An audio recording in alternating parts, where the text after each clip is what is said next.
主，世子已经在外头站了1天1夜了，他旧伤未愈，要是淋血染上风寒，耽误了明日的殿前封赏，可如何是好？更何况世子也是被人算计，才会同那农女有了关系。您就看在世子诚心认错的份上纳了他吧，左右也越不过您的位分，岂不是吗？的确越不过我的位分，可我却在前世将那叫梦妖的农家女迎进门后，落得身首异处的下场。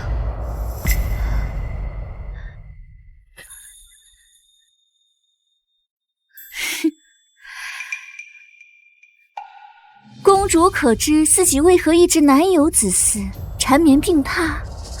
是书宪，他说您害我一个孩子，这辈子该用无所处来赎罪，所以他专门送给了您一个香囊，您时时闻着，又怎能有孕？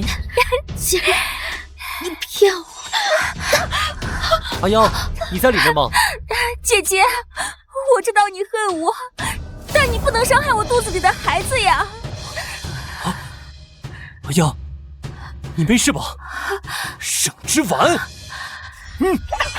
我可是当朝公主，你怎可伤我？皇上已下令将你贬为庶人，现在你的命连路边的一条野狗都不如。不会的，父皇不会这么对我的。哼，本王拥兵10万，全居1品。公主殿下，你说你的好父皇会选谁？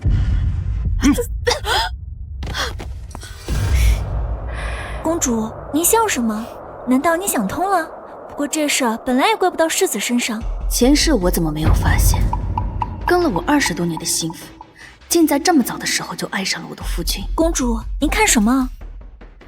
没什么，走吧，随本公主去看看这薄情寡义的世子殿下齐书宪、梦瑶。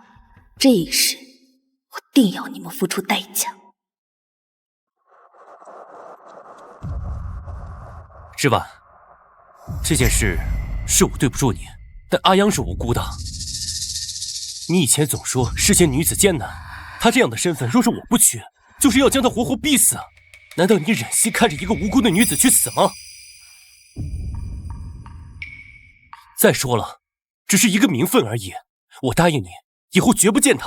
当初我为了你，在紫圣殿外跪了3天3夜，不惜以死逼迫父皇赐换，所有人都笑话我为了一个落魄世子失了职。可我不在意，我只在意你。可你为了他的名分，不惜让我成为整个京城的笑柄。名声而已，怎能跟人命相比？如果我给你一笔银钱，保你后半生无忧，你可还要做他的妻？求公主开恩，民女已经失身，若是不能嫁给世子，会被父亲打死的。在现代做了10几年的社畜，老娘好不容易穿越古代，肯定要抱好世子这个大腿。老娘要上位，老娘要当世子夫人，耶稣都拦不住。我说的。既如此，焕竹去请宋太医配一副绝色药来。等等，这公主这么恶毒吗？完全不按套路出牌啊！难道老娘要出师未捷身先死？老娘还没发挥自己的茶艺呢。之婉，何至于此？一个名分而已，你日后又不见他，再加一层保障，有何不可？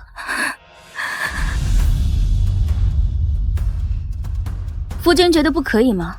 还是这位孟姑娘早有身孕，你们瞒着我，只想等着瓜熟蒂落，让我不得不接受。你怎么知道的？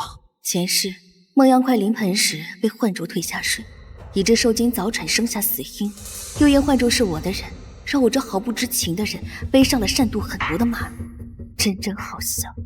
是，阿央的确已有3个月的身孕，所以无论如何，哪怕以军功相比，我也会对他负责。所以你站在这儿，与其说是求我原谅，实际是在逼我答应，甚至还想瞒着我，让我不得不接受你跟别人的孩子。我也是怕你知道了伤心。没眼力劲儿的东西，还不给世子和孟姑娘撑伞？母亲，一个有伤，一个有孕，居然还要在这儿被人搓磨。你也是都要当爹的人了，怎么还分不清轻重缓急？母亲教训的是。芷婉，不是母亲不向着你，这事儿虽是书县不对，但你与她成婚2年无所出。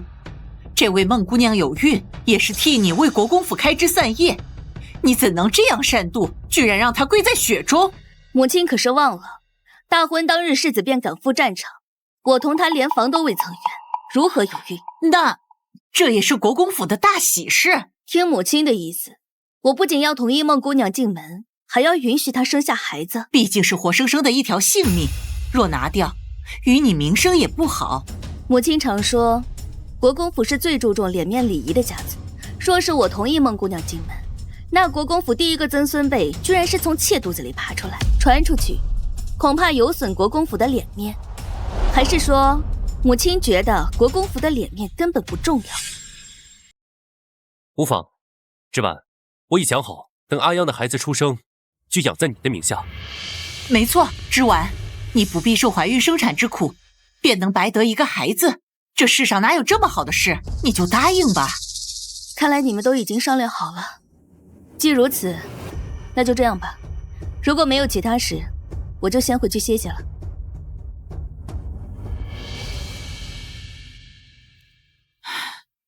呸！果然还是改不了皇家公主的做派。等回头再好好教导她为人儿媳的规矩。公主，就算您要罚奴婢，奴婢也有话要说。世子和老夫人实在是欺人太甚。您是公主，未嫁之前金尊玉贵，可自从您嫁到齐国公府，奴婢从没见您真心笑过。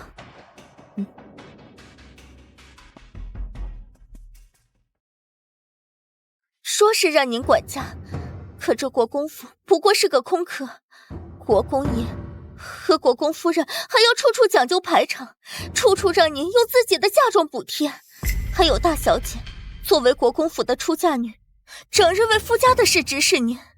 二小姐穿戴要最好的顶针楼，二少爷不学无术，也是您求杜大儒收下他做学生，破格入学青云书院。还有老夫人的病，所有的药您都亲力亲为，林林总总您费了多少心思。您为他们做了这么多，他们不仅不念你的好，还要逼您认下妾室的孩子。公主，这孩子您不能认，若是认下，以后您的孩子可就不是嫡长子了。你说的对，从前是我眼盲心瞎，看不清齐国公府是个豺狼窝，但如今我看清楚了。你放心，用不了多久，咱们就会彻底离开这里。公主，您这是什么意思？我会求父皇赐我和齐书县和离，不过现在还不是时候。当初害过我的人，我要一一全部讨回来。行了，想不通就别想了，去将我的嫁妆单子和私产契约都拿过来。可这些一向都是幻竹姐姐在管，她刚才好像拿着什么东西出去了，也不知道去哪儿了。她还能去哪儿？左右是去给齐书县献殷勤去了。罢了，装匣子下还有一把库房钥匙，你且去取来吧。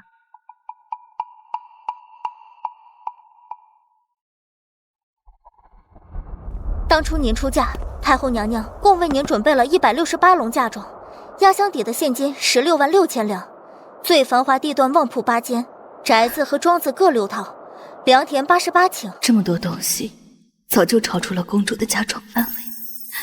祖母定是怕我后悔，才掏空私产为我准备。她全心全意为我好，而我上一世竟因为她多说了齐书县几句，连她去世都没去看我，祖母该多伤心。好在现在还不算晚，我可以在那个骗子道士入宫前救下祖母，让祖母不再被毒弹药所害。公主，公主，念完了。这2年补贴在齐国公府的东西有多少？您补贴在齐国公府的银钱共计2万3千两，首饰、物品、书画摆设等几乎都被国公府的家眷们借光了。好一个借字！这国公府真是好啊，个个都当本宫是软柿子任意拿捏。既然是借的，那就让他们都给本宫还回来。听兰，把国公府动过的东西都列出来，还有库房里的东西都找人过过眼。好，让幻竹进来。幻竹啊幻竹，前世你为了齐书宪杀我，可曾想过会有今日？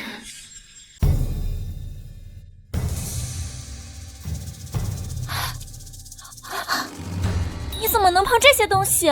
自是本宫让他碰的，怎么还需要知会你不成？公主这话什么意思？我打小就跟在您身边，10几年兢兢业业，处处为您考虑。您不跟我说一声，就让人碰我给您管着的嫁妆单子。若是公主觉得奴婢哪里不好，您直说就是。不如你先告诉本宫，方才你去了何处，做了何事，见了何人？奴婢去了世子爷的院子，给世子爷送了伤药。对了，奴婢还听到齐大小姐回府与老夫人道您的不是，骂得很是难听。但世子爷是向着您的，他是个顶好的夫婿，公主大可放心。幻竹姐姐，你怎么能没经过公主的允许擅自？不知礼数的小蹄子，我与公主说话，哪有你插嘴的份儿？公主明鉴，奴婢做这些都是为您好呀。好一个为我好，一句为我好，便将祖母送我的伤药给了出去。不知道的还以为齐书宪才是你的主子。公主怎么能这样误会奴婢呢？奴婢只是担心您一直跟世子爷闹矛盾，会让别人趁虚而入，到时候伤心还不是公主您？没想到您却这样想我，真是让奴婢伤心。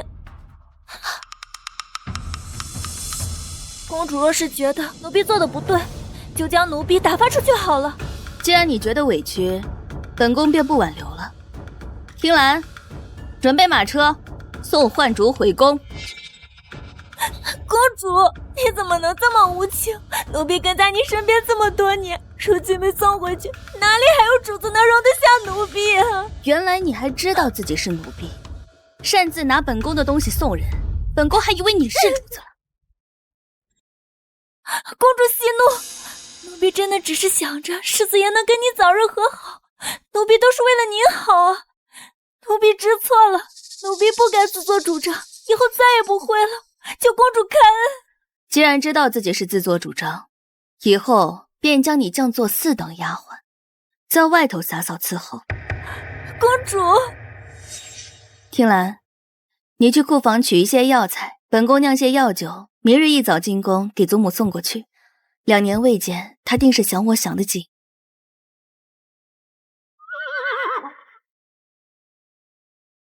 哎，这是庆宁公主吗？张儿，别看了，人家夫君的能耐，咱们几个加起来都比不上。谁说不是呢？连中3元，又在苍南立下大功。我爹说他今日就要入宫受赏，据说陛下有意封他为正4品的延平将军，真是好生风光。确实风光，只不过听说他这次回来还带回了个农女。公主当初绝食都要嫁给他，即便那女人越不过公主去，这会儿也怕是伤透了心。我突然想到还有事没做，静香楼我就不去了。哎，生儿，你们说他个京城地大纨绔，能有什么正事儿？谁知道呢？总不能是为公主抱不平吧？驾！秀姑，这眼见着要入冬了，你说织婉丫头尹斯坦备够了没呀？当初她身上寒毒治好以后，就格外怕冷。唉，那丫头真是狠心，2年了，居然一次都没来看过我，都怪那齐书宪。哦，对了，那齐书宪这次是不是带了个女子回来？真当我这祖母是死的不成？祖母，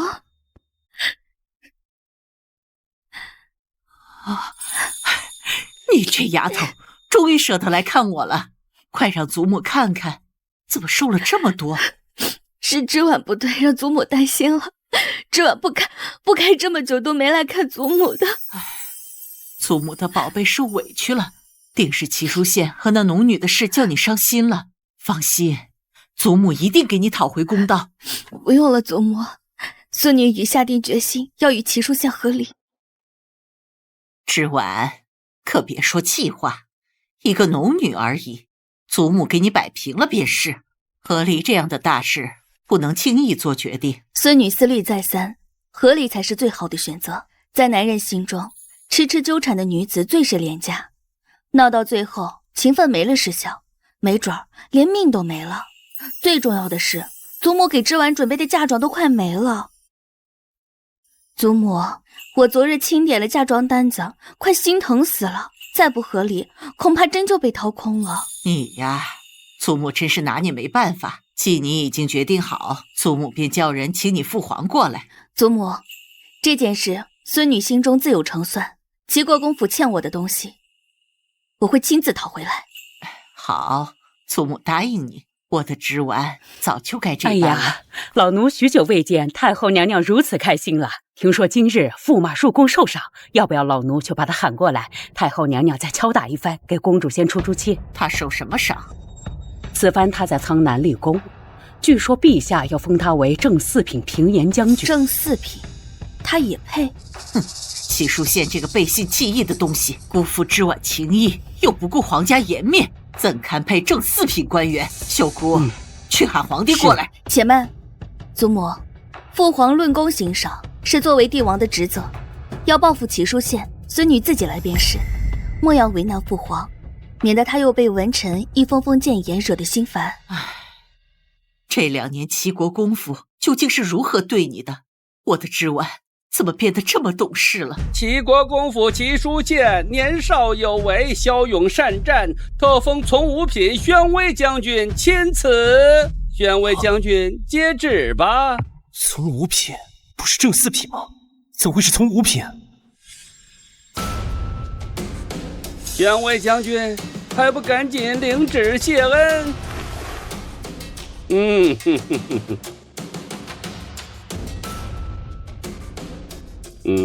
苏公公，昨日陛下的意思啊，不是要封赐我儿做正四品平颜将军吗？怎么今日就变成了从五品？齐国公和世子是在质疑陛下。不敢不敢。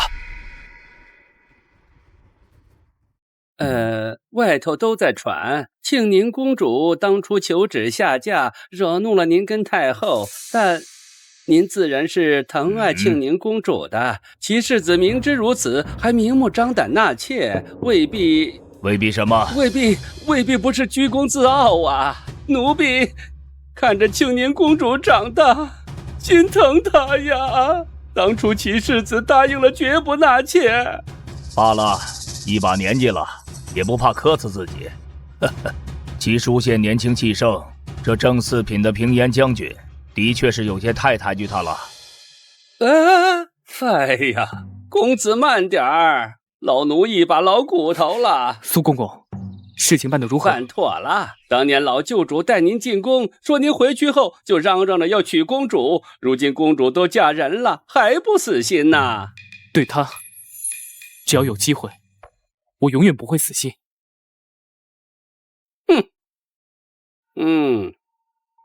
父亲，咱先回报，或许这是陛下对我的考验。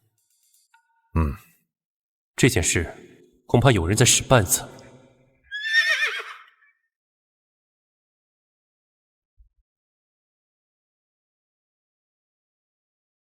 盛之婉，你还有脸回来？盛之婉，你还有脸回来？世子这又是发的哪门子疯？你穿成这样，不就是进宫告状吗？你一句话就把我在战场上所有的付出都化成泡沫，害我从正四品变成了从五品。从五品？你还装？若不是你进宫告状，我又怎么会变成从五品？嫉妒成性，杨洋不过是个弱女子，你究竟为什么非要为难她？我当初怎么会爱上这种男人？不过上辈子他拿的确实是正四品，这也是为什么变成了从五品。当日我在战场被敌方探子下的药，是他救了我，我因为重药才把他当作你，一个清清白白的姑娘被我坏了身子，我负责不应该吗？应该极了。世子当将人八抬大轿风光引入国公府大门才是。你少阴阳怪气，我都说了绝不再见他，你也答应了母亲，怎么一转眼就去找陛下诉苦？是不是非要他死了才觉得痛快？世子曾许诺永不纳妾，如今却带人逼我接受，视为寡廉，又隐瞒孟姑娘有孕，哄骗我答应她进府，视为贤耻。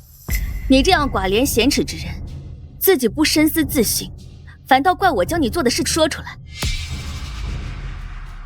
盛之婉，世子，你当真不觉得丢人吗？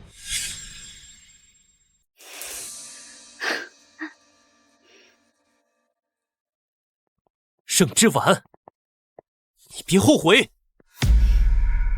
齐书宪，我最后悔的就是当初没看清你。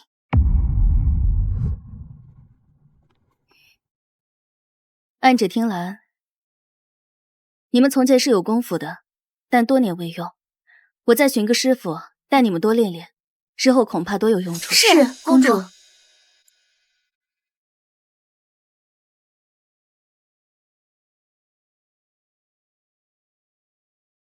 盛之婉，你出来！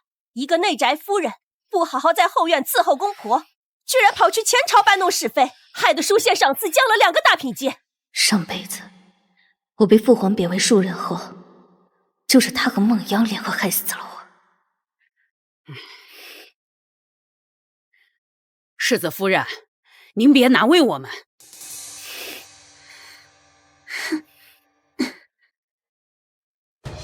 大胆婢子还敢拦！今日你们2人是谁跟着盛之婉进宫的？主动站出来打30巴掌，否则2人一起发卖出去。看见没？这国公府是我们齐家的，我们说了算。你个贱人，搞砸了书院的赏赐，我看你……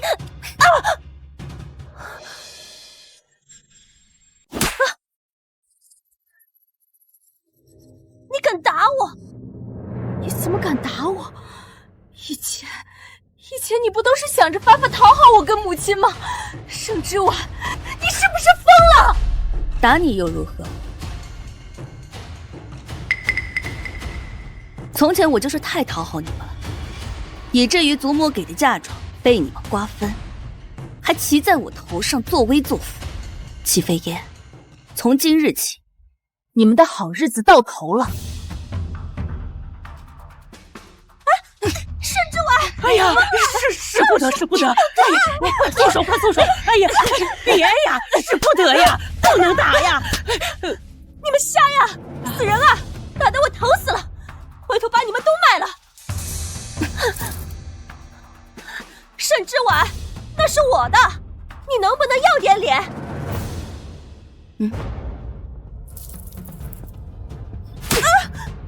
不要脸的是你。这是西域皇室进贡的金镶财宝铜面，大姐姐竟有这等进贡之物，莫不是私底下与西域皇家有联系？有关系又怎么样？反正这东西是我的，难不成因为你是公主，东西就得归你吗？暗指未经父皇允许，私自联络他国皇室，该当何罪？又当如何惩罚？启禀公主，私自联络他国皇室，应当以谋逆罪论处。若是陛下知道了，应当是罚满门抄斩。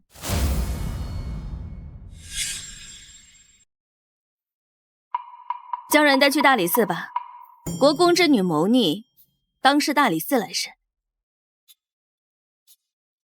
还不动手！放开！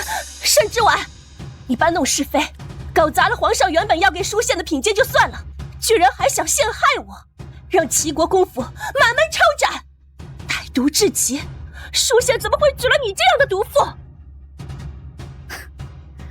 大姐姐若是不满父皇给世子的赏赐，不如将您看中的品阶说出来，我这就重新换上朝服，即刻入宫，让父皇按照大姐姐的意思办。你胡说什么？我哪有对陛下不满？那什么叫我搬弄是非，搞砸了世子的赏赐？难道不是大姐姐觉得父皇给的赏赐太低了？一国之君的考量，是不是得按照你的意愿来？我只是按照母亲的意思抓他去祠堂而已，如今怎么扯得这样吓人？你胡说八道！我没有。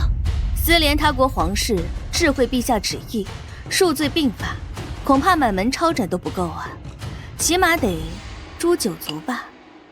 可怜了大姐姐的儿子刚满周岁，拖去大理寺吧。儿子，不要！之婉啊不，公主殿下，你不是最爱书县了吗？我是淑仙的长姐，你不能这样对我，淑仙会生气的。我就是要气死他！不行，不可以这样对我，你不可以这样对我！公主殿下，臣妇知错了，求公主殿下饶命。好啊，给你一次机会。我没记错的话，你这身衣服也是拿了我的嫁妆料子做的。臣妇这就还你。大姐姐还要捉我去祠堂吗？不敢。所以，到底是谁应该去跪祠堂呢？是臣妇，臣妇愧对列祖列宗，臣妇这就去祖宗面前跪着认错。慢着，既然大姐姐喜欢算账，那我们就去母亲面前一笔一笔算清楚了。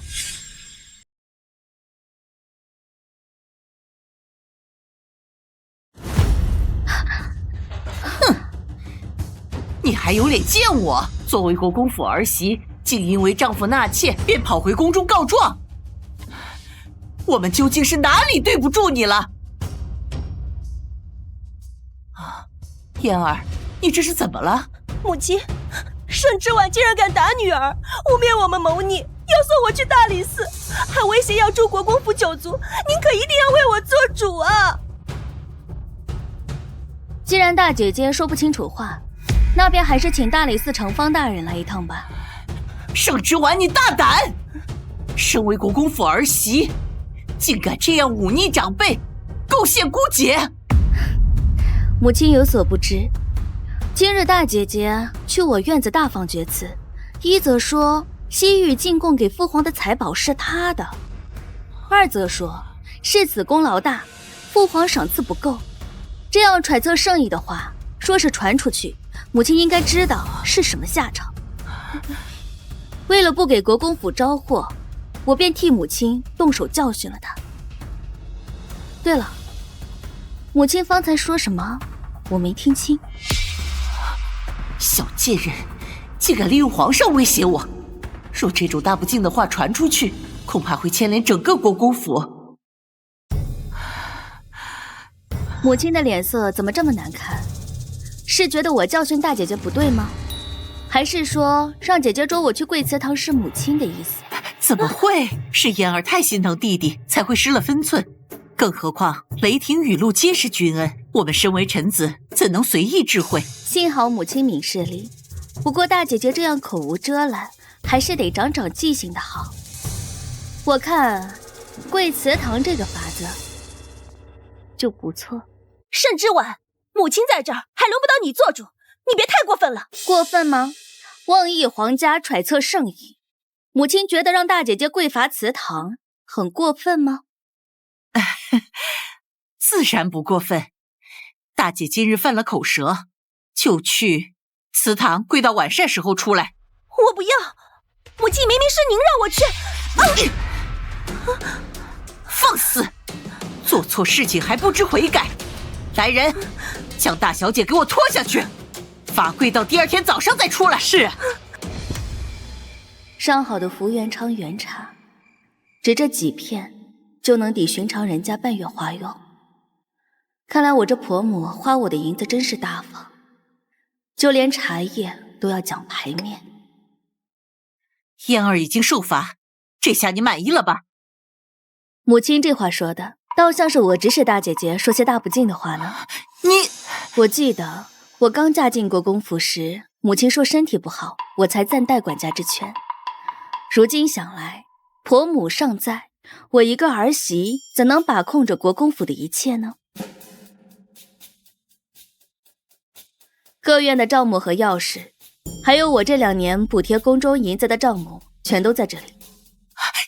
现如今世子归来，若传出去是用媳妇儿的嫁妆补贴宫中，对他名声也不好，所以就将我这2年补贴福利的银子全都还回来吧。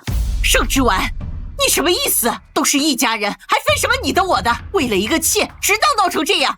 是啊，世子夫人，你看外头男人哪个不是3妻4妾？你若是连这都容不下，心胸未免也太小了。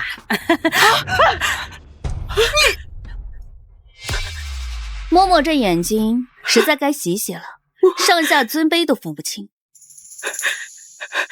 我可是伺候国公夫人20年的老奴，世子夫人怎敢如此欺我？都说清河崔氏最重礼仪，母亲贵为崔氏女，没想到手下的嬷嬷竟教养得如此大胆。看来明日我还得禀明父皇，问问崔氏究竟是如何教养女儿的。还不退下！是。凡事都讲适可而止，再闹下去，你就不怕舒县彻底厌弃了你？母亲还是尽快将我这2年补贴国公府的花用补齐。哦，对了，还有您跟父亲、大姐姐、二妹妹、二弟从我这儿借走的那些首饰头面、孤本书籍，这些也要记得还回来。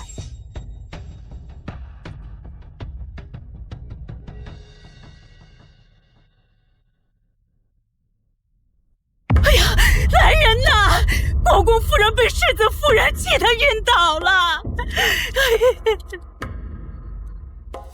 公主，这没事吧？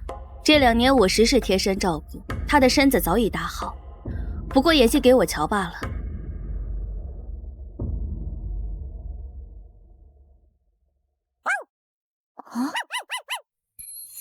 哎，公主。是只小狗崽子，既然喜欢，就抱回去养着吧。谢公主。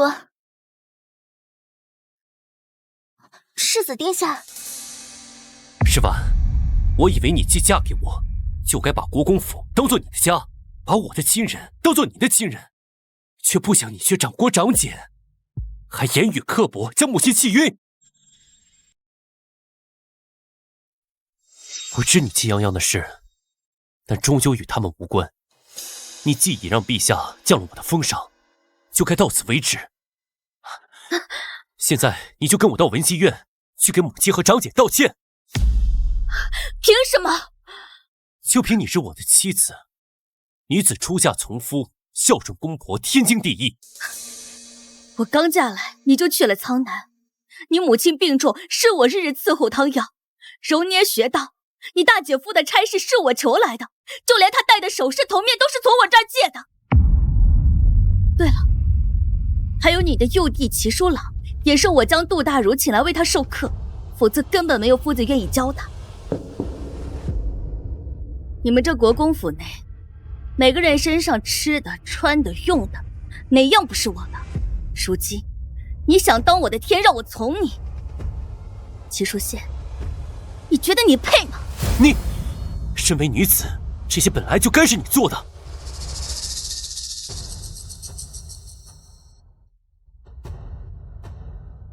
好了，我知你因泱泱有孕的事心中有气。这样吧，今夜我去你房中，我们生个属于自己的孩子，如何？无耻！你泼妇！日后若是再想我踏入你院内，是绝技不能的。哼！公主，没事，他不来正好，总归是要合理的，也省得我再找借口应付他。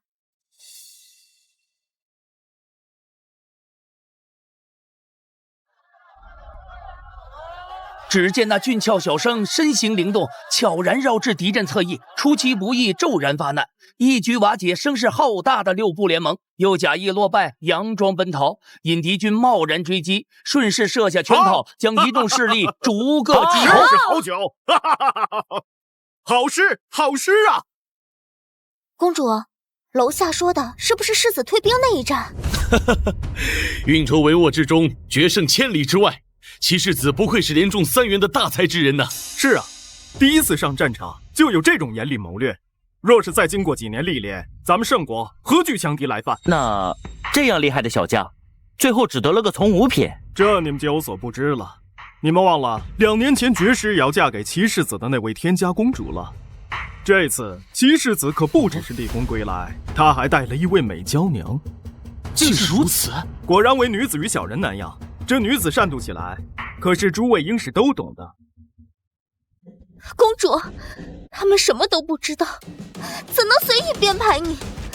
这些年，您为边关将士捐出多少银子、粮草和伤药？啊！我竟不知，诸位饱学之士暗地里议论起人，居然比市井妇人还厉害。依我看，各位应改名叫长舌书生才对。金玉，休得胡言，还不快来跟众学子们道歉！道歉？我说错什么了吗？你们这群饱学之士揣测圣意，又不敢智慧，只敢偷偷摸摸在背后说一个女子的坏话。怎么？你们是亲眼见到了，还是有什么别的证据？你们单凭自己臆想，在这里给人定罪，还不让人说了？我记得你，左监督御史家的长子，叫什么来着？方少辉。对，你既不满陛下只给齐书县一个从五品，为何不让你父亲上表请奏？还有你，孔夫子说的唯女子与小人难养也，指的是两类不同的人，在相处时需要适当的保持距离和分寸。连圣贤书都读不明白，还有脸在这讲话呢？你果然是个纨绔。想不到这商二公子倒是个好人，可惜是个纨绔，不然还挺配公主的哈。公主，打起来了！那商大公子竟然逼着商二公子磕头认错。本宫的确出身皇家，也的确骄横奢侈，但无知浅薄，耍弄心机，本宫竟不知自己是什么时候有了这等名声。草民在下见过公主。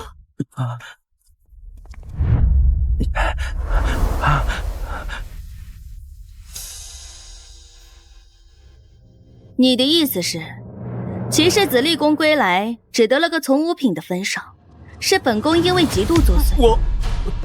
在下不是这个意思。哦，那你是什么意思？说来听听。公主恕罪，在下胡言乱语，求公主恕罪。既然是胡言乱语，便自己掌嘴30吧。唯女子与小人难养也。你得罪了我，还想我放过你？就算此时放过你，保不齐本宫什么时候心情不好，就去找令尊的麻烦。在下知错，在下知错了，在下知错了，在下知错了，在下知错了，在下知错了。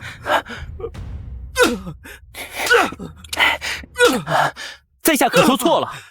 公主这样的娇贵女子，养在深闺内宅，出行奴婢成群，日常所用皆是鼎鼎名贵之物。可曾想过，你们丢弃连看一眼都觉得是粗鄙的食物，是边关将士永远都吃不到的珍馐。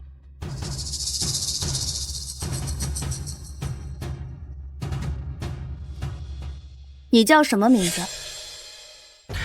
在下王怀之。御史台王爷是你的父亲？正是。本宫记得你父亲王爷出自元州王室，你既然这般大义，不知可为边关将士做了什么？在下还未入仕，若是入仕，定然能为边关将士争取更多，至少让他们有衣穿，有粮吃。也就是说，你如今什么都没做，那你的父亲王爷入仕多年，又为边关将士做了什么？又或者你们本家王室又为他们做了什么？我王家办学行商，至少不是公主这般奢靡无度。婷兰，告诉他们，我这个奢靡无度的公主，这些年送了多少粮食去边关？仅这2年，公主殿下共送去漠北粮食10万担，西疆粮食10万担，苍南粮食10万担，棉衣3万件，成衣60箱。这不可能！像你这种养尊处优的内宅女子，恐怕粮价是多少都不知道吧？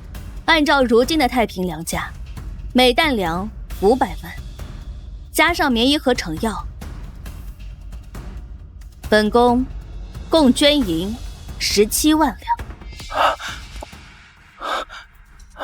这也太多了吧！太多了吧！不可能，你一介女流，哪来这么多的银子？还是公主觉得在下没发啥证，居然连这种哗众取宠的瞎话都编得出来？这算什么？我们公主下嫁当日，嫁妆足足绕城10里，要不是这2年补贴了齐国公府几万两，公主还能捐出更多。什么？想不到齐国公府竟然穷到要用公主的嫁妆，穷到要用公主的嫁妆。干得好，平兰，就这么宣扬。我看齐国公府之人还有没有脸面拖着我的嫁妆不还？嫁妆向来都是女子的脸面，我所识得的女子，哪个不是使劲往自己嫁妆里填东西？捐，你怎么舍得？你这人当真是可笑至极！明明什么都没有做，却自诩家国大义之士，把声音喊得高高的。别人做得了，你又以己夺人，真当我家公主跟你一样？也不是无法查证。本宫记得商大公子的父亲商将军和几位戍边元帅都有往来。说是不信，你可以问问商大公子。本宫每次捐赠时都用盛世堂的名号。商兄，此言可是当真？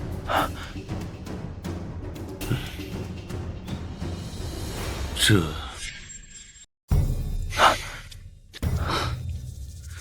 公主大义，原来盛世堂是公主的产业。在下替父亲及边关将士感谢公主大恩。什么？这事竟然是真的？商兄，你莫不是看她是公主，故意偏袒于她？王兄若是不信，可随我回府拿家书一观。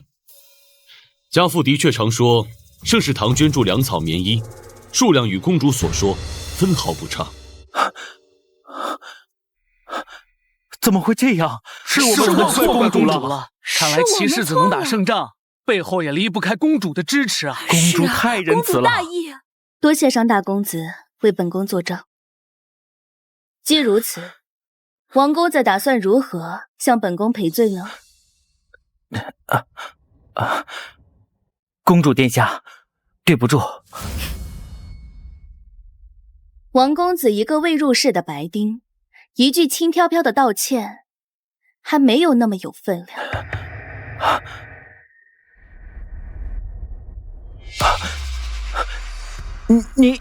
你待如何？你身为王家长子，应该也有些许私房钱，拿出2000两，在京城贫民窟施粥就好了。记得在施粥的粥棚上，务必将本宫的名号写出来。多谢公主大恩。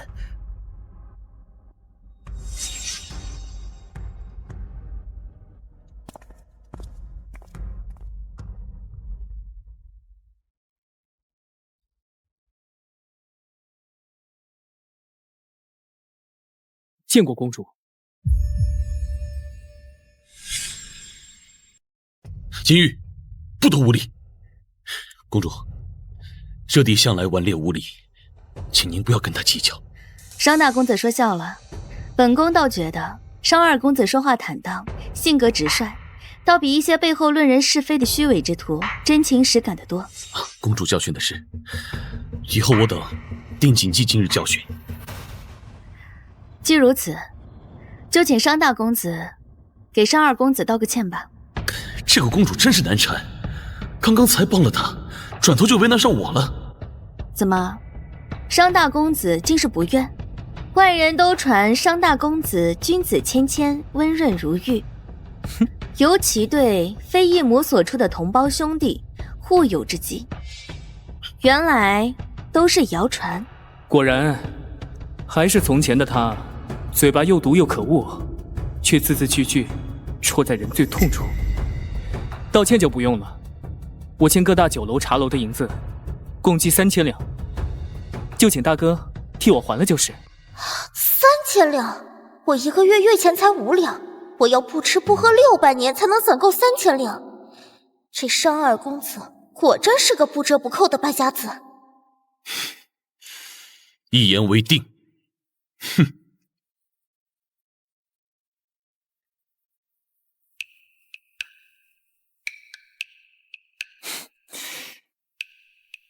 公主殿下这么为在下撑腰，莫非爱慕在下？我知道，聚贤茶楼是你的私产。商二公子仗义直言，本宫自然要投桃报李。本宫今日来此，不为别的，只为商二公子。为什么？商二公子人中龙凤，却因生母出身商贾，便被家族一直打压。既如此，二公子何不找个同谋呢？但凭公主差遣。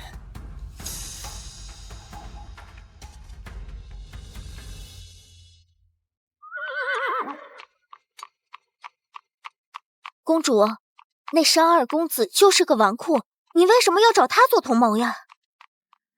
前世商行玉不知惹了什么祸，被赶出家门，从此以后便再无踪迹，再出现就是东部大乱，东倭海船长驱圣母，一支名不见经传的玉家军异军突起，打得倭人节节败退，直到玉家军将敌寇逼出圣国，众人才知玉家军的统领为商行玉。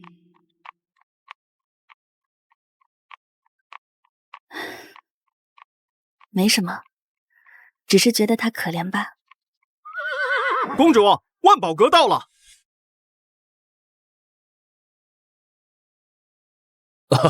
请。哦，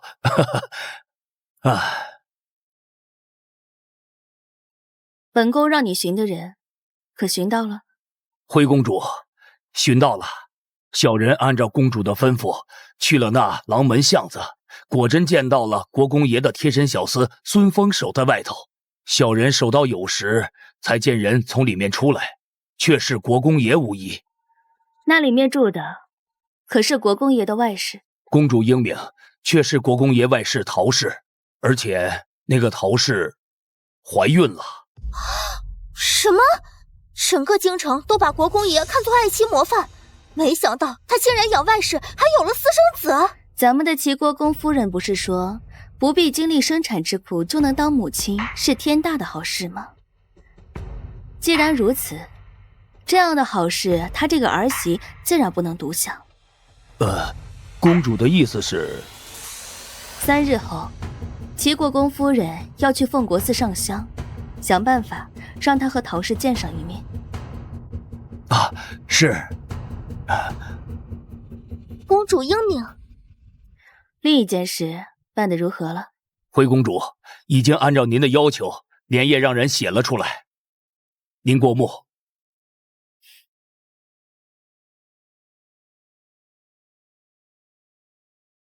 不错，你将这画本送到苍南和京城附近，找名气大的说书先生，让他们把故事传扬出去。可是公主，这画本上的明显是齐世子和那孟央的故事，您这不是在为他扬名吗？急什么？不是还有下卷吗？俗话说，登高一跌重。既然孟央想要扬名，那我便帮他一把，就怕扬得太高，他自己接不住。是。对了，还有件事，你去宋太医府上送个口信，就说从今往后再也不用来国公府看诊了。是。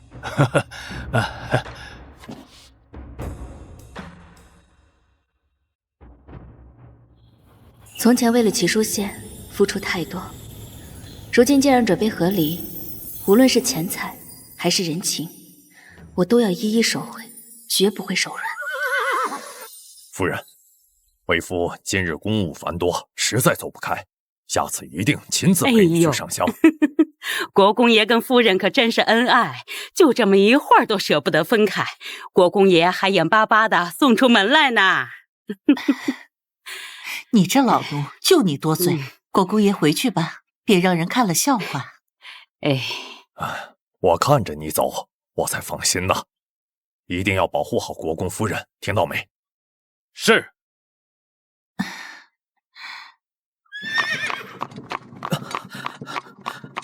走，去找婉儿。是。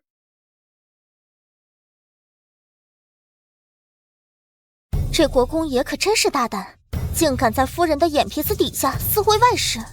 森严古寺偷养外室，没有男人不爱刺激。走吧，我们也去看看这场好戏。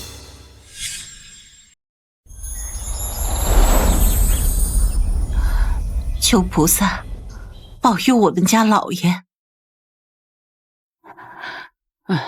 夫人，夫人，咱们现在回府还是？听说凤国寺后山的红梅开得艳奇，可真是难得一见的景观呢。今日这香烧得漂亮，想必是有神明护佑。难得出来一趟，咱们也去后山转转，沾沾神明的福气。是。都准备好了？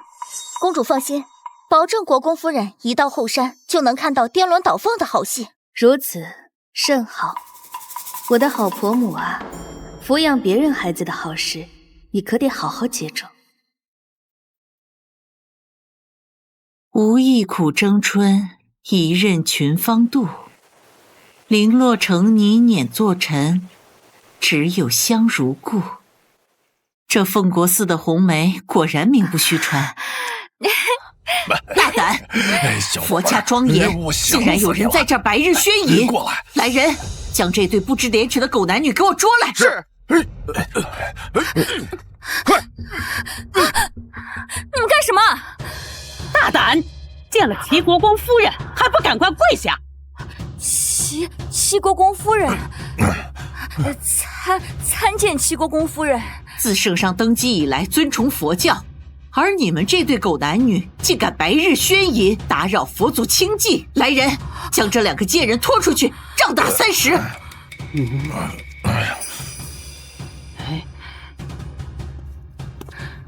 夫人，不对呀，看这男子的穿着打扮，怎么有点像国公爷啊？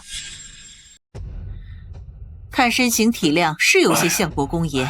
但国公爷此刻正在府里办公呢，怎会出现在此处？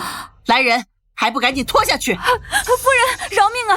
夫君在外行商，与民女已经1月未见，我们2人实在情难似人，所以才……你就饶过民女一回吧。恐怕这不是什么夫君，是你的奸夫吧？今日本夫人有闲情，便好好教导你礼仪规矩，也算是你的福气。来人，将这偷情的贱人进猪笼！不行，民女已有3月身孕。原来还有了孽种，看来不用进猪笼了，即刻杖杀！不！给我打，往死里打！你不安于世也就罢了，可你挑男人的眼光竟如此差，你这奸夫真是窝囊！你舍命为他挨打，他竟然一声不吭，竟然连头都不曾抬，如此薄情寡义的男人，简直猪狗不如！依我看，这辈子死后下地狱，都要被判官打入18层地狱！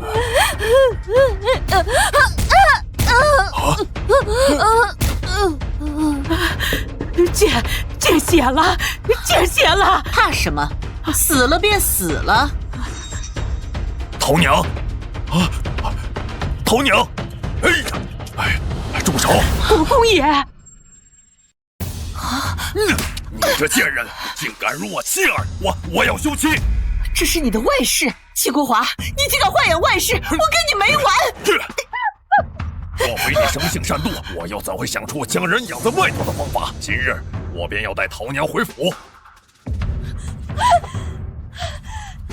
你敢！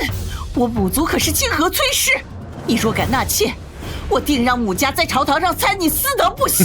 你不过随侍旁支，给我摆什么闺女架子？刚嫁到国公府时，才3胎嫁妆。若非国公府这些年好吃好喝的养着你，你怎会有今日的威风？我娘和她肚子里的孩子若有个3长2短，下半辈子你就到佛堂忏悔吧！来人，快找大夫！公主，这国公爷说话也太难听了。国公夫人好歹为他生儿育女，他怎能为了一个外室休妻？天下男儿多薄幸，这国公夫人的好日子还在后头呢。3更半夜世子有何贵干？你能否为了母亲去求一求宋太医？母亲快不行了。世子觉得呢？这都什么时候了，你还有闲心跟我说笑？难道你要眼睁睁地看着母亲出事？世子请回吧，你的忙我帮不了。好，盛之婉，你好得很！哼！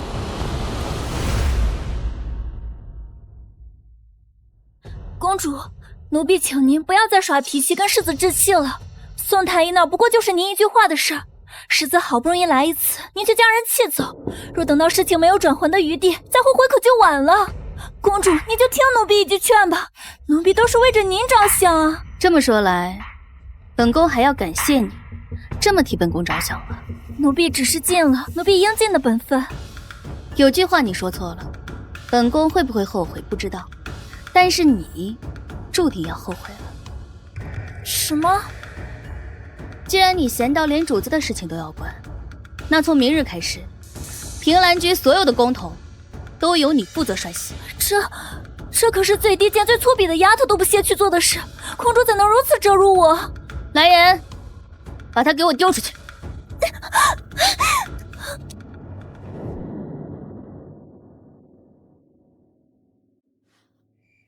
公主真的要唤住姐姐去涮洗公统吗？你有没有发现，比起本宫这个主子，她倒是更关注齐书宪一些。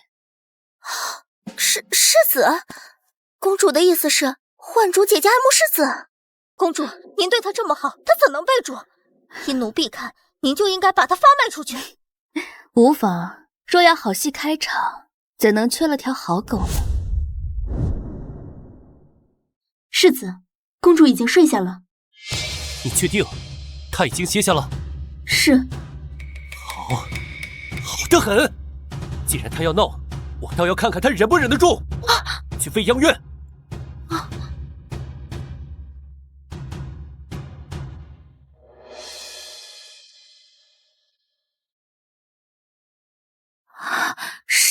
世子怎么来了？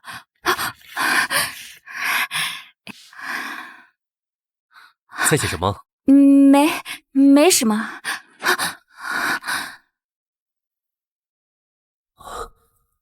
想不到他竟这样爱我。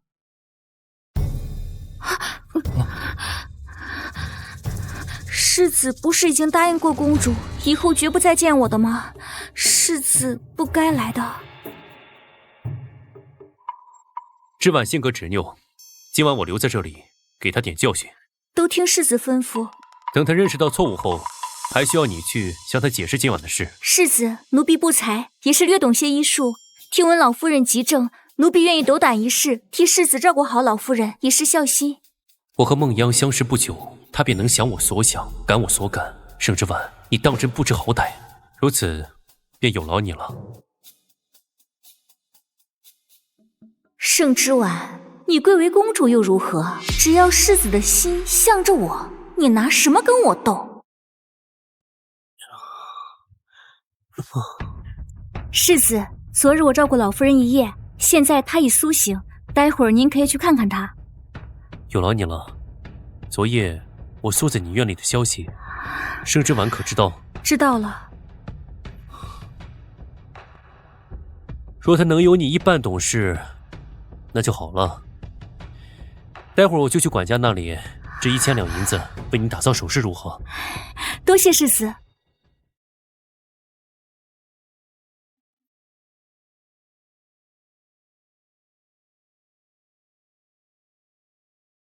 什么？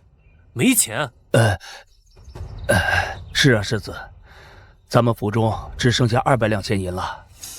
府中怎么会这么穷？以前那些田产铺子了，再不济也该有些收入吧？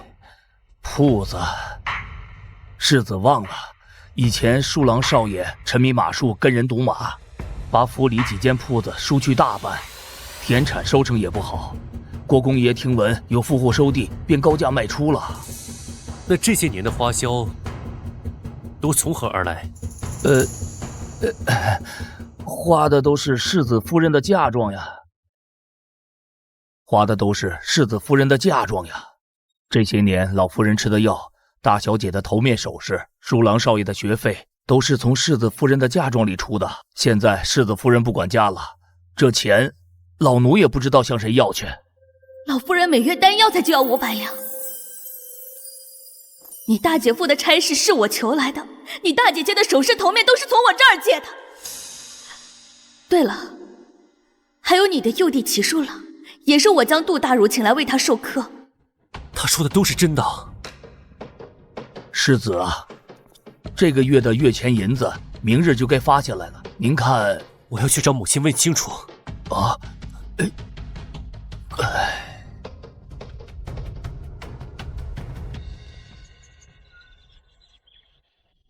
这次书宪做得不错，我原先害怕他一时心软，以后压不住媳妇儿，让人看了笑话。早该如此，那慎之婉就是被骄纵坏了，不仅善妒。昨晚您病危，竟敢不来市集，幸好孟央精通医术。哼，等着吧，以后有的是法子收拾他。不过因着你父亲那事儿，原本舒畅的胸口又有从前那种闷闷的感觉。往日有盛之婉按摩经络还好些，如今他耍性子不肯来了，真是太不孝了。他随便按那几下能起什么作用？我看母亲回头还是让孟央再来瞧瞧才是正理。母亲，管家说这些年府中用的都是之婉的嫁妆，这事可当真？用他嫁妆怎么了？他嫁妆如此丰厚，便是3、4个齐国公府加起来，挥霍个几10年都花不完。这一切竟是真的？你们怎么可以动他嫁妆？唉，也怪母亲不争气，身子不好，长期吃的药材也甚是名贵，才让之婉补贴了些。没成想，如今让你为难了。什么你的他的？他既已为人妻，便该与国公府荣辱与共。当初父亲刚为官时，母亲也是将自己所有的嫁妆都拿出来给父亲打点，供养我们这些儿女吃喝。你可听过母亲有过一句怨言？夫妻间本就该相互扶持，你父亲仕途顺畅了，挣的还不是交给我？若事事都计较，情分就淡薄了。母亲说的是，之婉还是太过于公主性子，自私自利，气量小，格局小。婆母病了，她补贴一下又怎么样呢？我往后立了功，为她挣回来的又何止那点小利？我这就去找她，让她重新执掌钟馗。站住！你昨日去了孟央的院子，盛之婉心中定然很急，你要稳住，让他自己来找你，这样才能拿捏住他。到时候你再提此事，他定会答应。可儿子今日要宴请军营中的一些弟兄，还要给孟央打一套首饰，需要2000两。母亲这里给你妹妹存了嫁妆，2000两还是有的，你先拿去。谢过母亲，待儿子的封赏下来，立刻归还母亲。无论如何，我们不能缺了妹妹的嫁妆。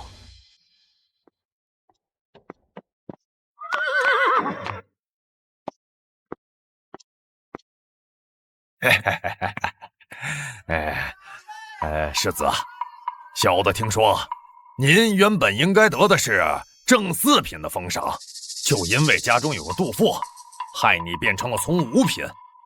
哎呀，要我说，公主又如何？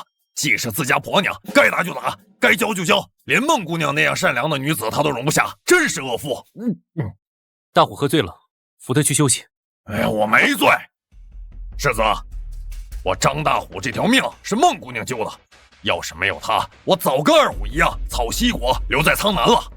所以我记着孟姑娘的恩，谁要是欺负孟姑娘，就是我张大虎的敌人。是啊，如今外头的话本子都传遍了世子和孟姑娘在军中的故事，你们就是人人称羡的神仙眷侣啊。就是，孟姑娘就像那菩萨似的，公主那杜父有什么值得世人称颂的吗？世子爷，您可得好好待孟姑娘。放心，本世子一定会护着泱泱的。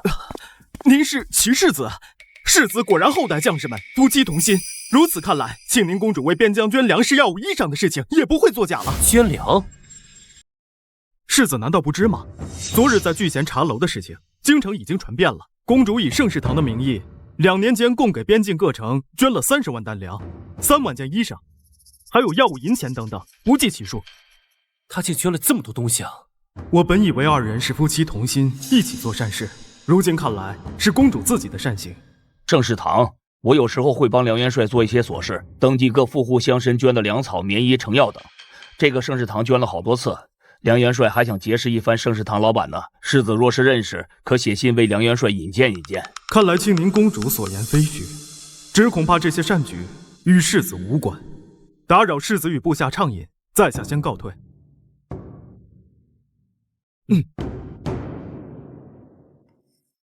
这套点翠香珠铜面纱，最大的粉珠被换过。这幅画亦是仿品。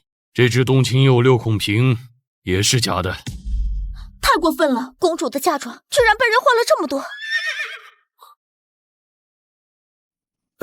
世子爷，据那些人说，世子夫人这2年至少捐赠了17万两军粮物资。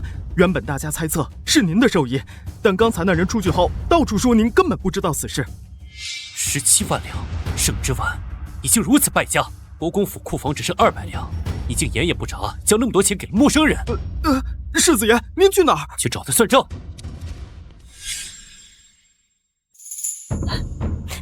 公主，奴婢真的不知道怎么回事。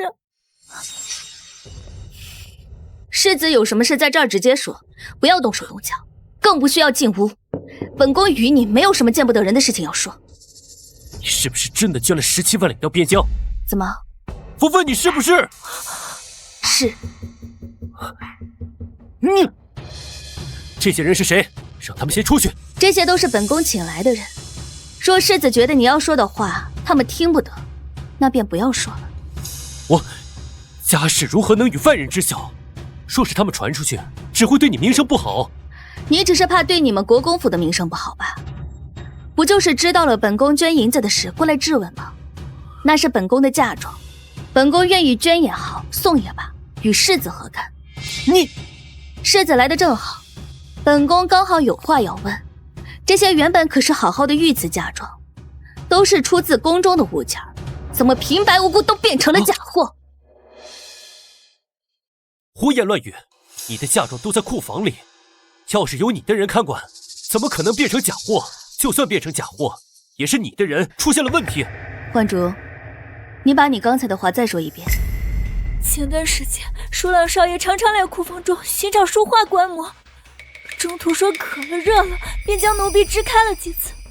除此之外，奴婢发誓再没放过其他人进去。够了，盛之晚，你非要闹到国公府所有人都不得安宁才罢休是不是？舒朗才10岁，乖巧孝顺，对你这个嫂嫂更是恭敬有加。你为了泄愤，竟连她的名声都要败坏。乖巧，上一世他可是害死了不少无辜儿童，小小年纪便痴迷赌博，还差点让人将我侮辱。我是不是败坏他的名声，一查便知。不行，这件事绝不可能是舒朗做的。你查他，让外人怎么想？国公府如今很缺银子吧？什么？刚才你怒气冲冲过来质问，不就是因为我捐了银子，而世子觉得那些银子本应该用在国公府的，不是吗？荒唐！齐国公府什么时候需要你的嫁妆了？那世子爷刚才怒气冲冲进来质问，那且不管。你这样做，不就是因为我昨日去看了梦央吗？你怨我恨我冲我来便是，何必牵连我家人？更何况，舒朗只是个孩子。齐国公府家风清正，那齐舒朗只是个10岁孩童，应当做不出来偷换嫂子嫁妆这样的事儿吧？难道真是公主她？我只是想查清楚谁换了我的嫁妆，世子不必上升到这种地步。你去看谁，孟央也好，程央也罢，我不在意。既然你不让我查，那我只好报官了。不论是谁换了御赐之物，都要查出来。听兰，慢着，母亲怎么来了？你嫁妆当真被人换了，还怀疑是舒朗做的？不是我怀疑，而是只有舒朗单独进过我的库房。若是你诬陷了舒朗，该让孩子多么难过！那我便将所有嫁妆赔给他。舒朗断不可能做这样的事情，等他查出来是误会，嫁妆就都归我们家了。好，既然如此，那便查。我绝不能让舒朗永远担着这份怀疑。公主口说无凭，你写一份文书，若是你污蔑了舒朗，不仅要将所有私产全部交到国公府，还要去祠堂不吃不喝，自省赔罪3日。蠢货，自己装上来了。好啊，不过若是查出来真是二弟弟偷换了我的嫁妆，国公府不仅要将我的嫁妆补齐，还要将我所有补贴你们的银子都还回来。二弟弟也要受到相应惩罚。公主未免也太计较了些。你既已嫁入了国公府，就是国公府的人，你的银子自然也是。洋洋，别说了，毕竟不是每个人都如你这般贴心。好，就按你说的。听兰，去将大理寺丞方大人过来。是。有必要这样兴师动众吗？怎么，世子这还是对二弟没信心吗？说是不请大理寺，我这份文书没有官府见证，赌约字也当不得真。母亲说是吧？我相信舒朗，你要请方大人来便请吧。哼，到时候丢人的可是盛之婉你这个蠢货，擅妒跋扈，污蔑自己10岁的小叔子。到时候，即便你的嫁妆都冲入国公府，也不会再有人说什么。盛之婉，方大人还没来，你现在后悔还来得及。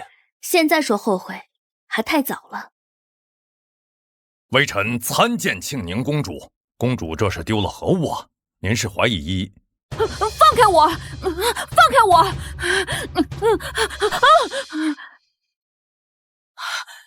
你真是放肆！竟敢这么推我儿子！来人，把他给我拖下去，打50大板！母亲，侍卫长奉我之命行事罢了。母亲，为何抓我过来？儿子还在学习呢。齐书朗，那些东西你可见过？没见过。是吗？可我怎么记得当初你说要观摩大师真迹，我亲自带你到库房去找过。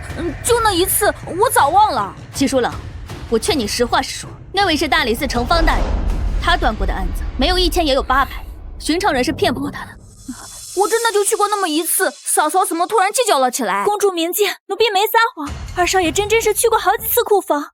舒朗，说你现在承认自己所犯错事，便能免去体罚。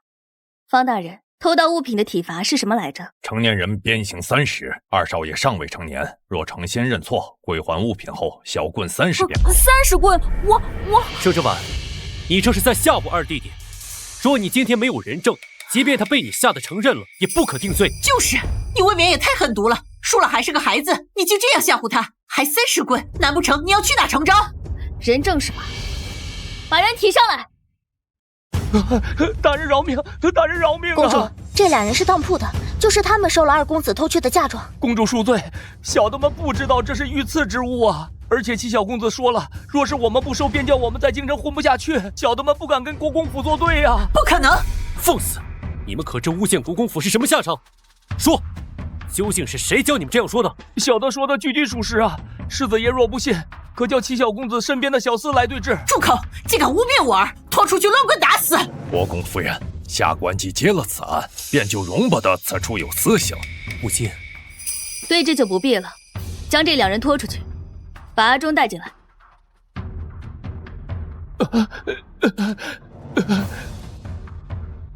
盛之婉竟早有准备，看来东西确实是舒朗动了。可那又如何？舒朗是我弟弟，他的东西那么多，费解又如何？他何时变得这么歹毒？为了让我妥协，竟连舒朗也算计进去。阿忠，好孩子别害怕，说出实情。你爹娘都是府里的老人了，我一定会帮你求情的。是不是你缺钱用了，所以才偷偷拿了世子夫人的东西出去变卖？是小弟是鬼迷心窍，世子饶命，公主饶命，阿忠再也不敢了。阿忠，你可知偷盗御赐之物是要株连九族的？即便国公夫人替你求情，你和你的父母也都是活不了的。你确定本宫的嫁妆是你偷的？你不必看他，他什么都决定不了。本宫倒数3下，说你不说实话，那便将你爹娘都带来，一同送去大理寺。3、2。公主饶命，是二公子让小人这么做的，小人实在不知是御赐之物，只当是二公子拿了家里的东西让小人去变卖，小人只是个奴才，实在不敢也不能拒绝。你竟敢指认我，我看你是不想让你父母活了。你有错在先，竟还敢威胁下人，天子脚下岂容你这样放肆？来人，将二少爷拖下去，打30棍。你住手！阿忠并无证据，你如何能确定他说的就是真的？我看你就是故意给舒朗定罪，就是为了叫我妥协。盛之婉，说你还想要这个家好好的，便认输收手吧。阿忠，你可有证据上一世齐收郎赌博的事情败露，就是因为阿周一直在给他记账，而账本丢失，齐收郎才被发现一直在悄悄赌博。啊，有的，小人有证据。青兰，你去拿了，交给方大人。启禀公主，这下人证物证俱全了。有劳方大人，此后便是家事了。那臣便告退了。来人，把齐收郎拖下去！住手！你究竟要怎样才肯收手？不过是几件嫁妆，我按照赌约还你便是了。舒朗才10岁，你这样未免也太过于歹毒。歹毒？来人，把齐收朗拖去大理寺，以偷盗御赐之物之名入狱。明日午时斩首示众。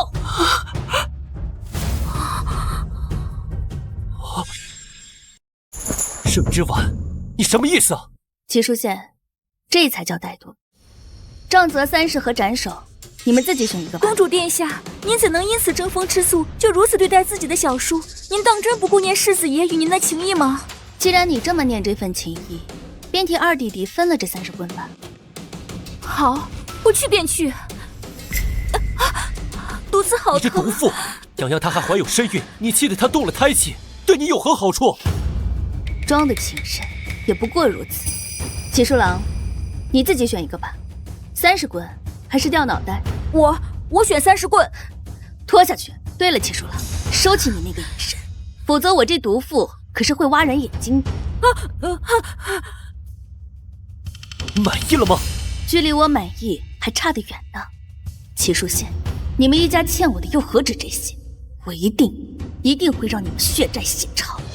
沈之婉，今日发生之事，是不是都是你算计好的？世子多虑了，我又不是算命的，怎能料事如神？松手，我累了，要回去休息了。我的嫁妆尽快给我补回来。是不是真要我和孟央发生了什么，你才知道后悔？请世子带着母亲和孟姑娘离开。对了，我要休息了，欠我的东西记得送来。来人，将公主的东西都清理出来，给她送回去。我最爱的嫔芳，家门不幸啊！怎么会娶进来如此毒妇？母亲，快去请宋太医来替母亲瞧瞧。世子爷，上回国公夫人差我们去请过宋太医，却被小宋公子拿着扫帚打出来了。他说以前宋太医来国公府是看在公主的面子上，如今国公府都敢欺负公主了，他们宋府不欢迎我们国公府的人，还说赶紧说，还说夫人的药是公主每日亲自熬制2个半时辰才得出的治病的良药，最近若是恶化，定是因为没人愿意耐心熬药了，说夫人是活该。毒妇，为了一点小事闹得家宅不宁，现在还想活生生气死我，害死我！母亲，去请其他太医。是。因为一点小事就不给婆母熬药，这样不孝的儿媳传出去得被唾沫淹死。书信，从今天开始让盛之婉再回来给我熬药，若她不来，即便是圣上赐婚，咱们国公府也容不下这样不孝的媳妇儿。让儿子去试试吧，东西都在往回送，他应当开心一些了。我再承诺一下，不碰孟央，或许他就能解气了。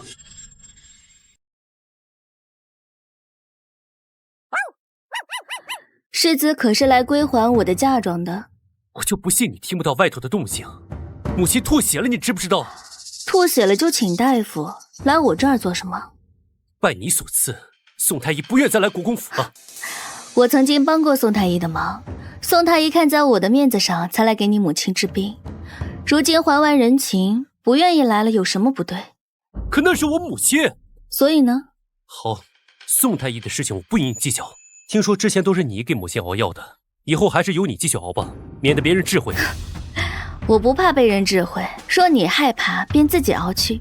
不过2个时辰，世子为了孝道，一定能做到吧？若是以后有人智慧，那便让他自己去熬上2年药。你不熬就不熬，说了那么多冠冕堂皇的话，不就是想逃避责任吗？哼！这世子爷也真有意思，自己做不到的事情，竟想让公主去做。公主熬了整整2年的药，加起来那可是900多个时辰呢。她怎么不叫那姓孟的小蹄子去熬？公主殿下，民女孟央求见公主殿下。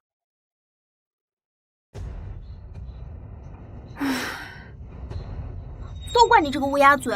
刚说他这个不吉利的东西就找上门了。老天爷，让这个不吉利的东西带着他那小不吉利的东西一起滚出去吧！好了，去开门吧。本宫倒要看看他又要整出什么幺蛾子。公主，民女自知卑贱，不该来求你，但民女听说夫人病重，民女前来请求公主不要因民女同世子置气。若公主实在容不下民女，民女愿自请离开国公府。你还怀着身孕，如此跪着，就不怕伤到腹中胎儿？只要公主愿继续为夫人熬药，让民女跪多久都可以。既然你这么有孝心，就去大厨房拿了药方自己熬去，少来打扰本宫休息。民女愚钝，做不好这样的精细活。内药每天要熬2个半时辰，那就是5个小时。我疯了，才会为一个死老太婆花那么长时间。愚钝？本宫可是听说孟姑娘在军中连军医的话都不听呢，还用了什么缝针、开刀等怪异方式治好了不少将士。本宫看没人比你更适合熬药了，去吧，展现你的孝心去。按旨，关门。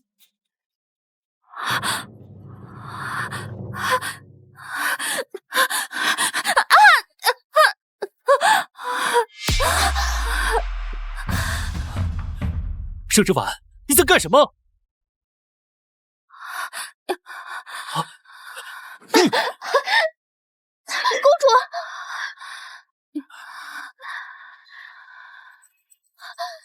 您受伤了，奴婢给您包扎一下。世子，你干什么？又不是公主。不是公主推的我，是我自己不小心。世子爷，不要怪公主。好痛，好痛！世子爷，救救我们的孩子！该死，这里怎么会有苔藓？我明明设计好的动作，怎么真的摔了，撞到了孩子？孩子可是我唯一的筹码了。你怎么这么善良？我都亲眼看见就是他推的你，还替他说话做什么？你不要说话了，我带你回去。世子，不是公主。天兰，公主，为什么不让奴婢说？明明就是那个女人自己摔的。你觉得她会行吗？原本留着这个青苔是想防患于未然，没想到竟真防成了。恶有恶报，她肯定想假装摔倒，结果因为青苔真摔了。若孩子保不住，当真就是老天都看不下去她作死了。本宫倒想她孩子保住。世子，救救我们的孩子！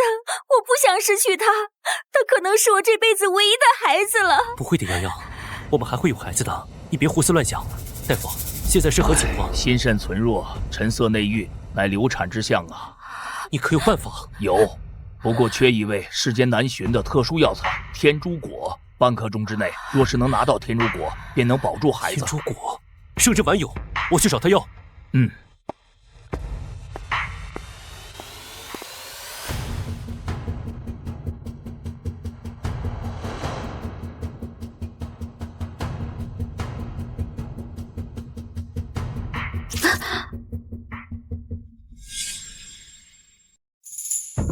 齐书宪，你来做什么？我记得你有天竺果，给我。你推了泱泱，害他差点小产。如今大夫说，只有天竺果才能保住孩子，快点把天竺果交出来。孟央都说了是自己摔的，你凭什么说是我推了他？再说，你是忘了我为什么会有天竺果了吗？你不要拖延时间，现在泱泱腹中的孩子等着天竺果救命。若你再不给，别怪我不客气。不客气？世子当年落入冰湖，若不是我下去救你，你还能好端端的站在这儿威胁我吗？我自母体带出的寒毒，也因那次越发严重。那又如何？如果不是你害他摔倒，我也不至于要来找你要天竺果。是我着人压他前来跪着的不成？还是我让他扑到我身边，我才有机会推倒他的？世子爷，这是孟姑娘自己摔倒的。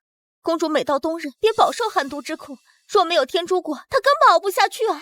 要不是你不为母亲熬药，她会特地来求你吗？这一切都因你而起，是你害了她。区区寒毒又不会死，可她腹中孩子等不起。天竺果在哪儿？快交出来！区区寒毒，好啊，我可以交出天竺果。不过吃下这颗毒药，接下来的3个月，每夜都要感受寒毒之苦。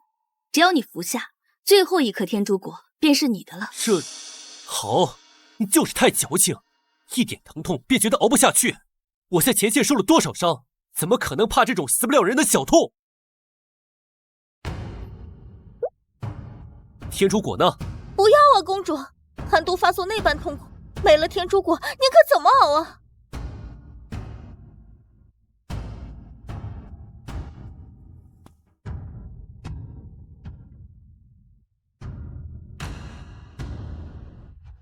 公主，未央院传来消息，孩子保住了。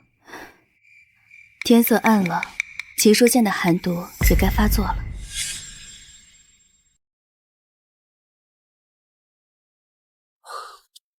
泱泱的孩子总算是保住了。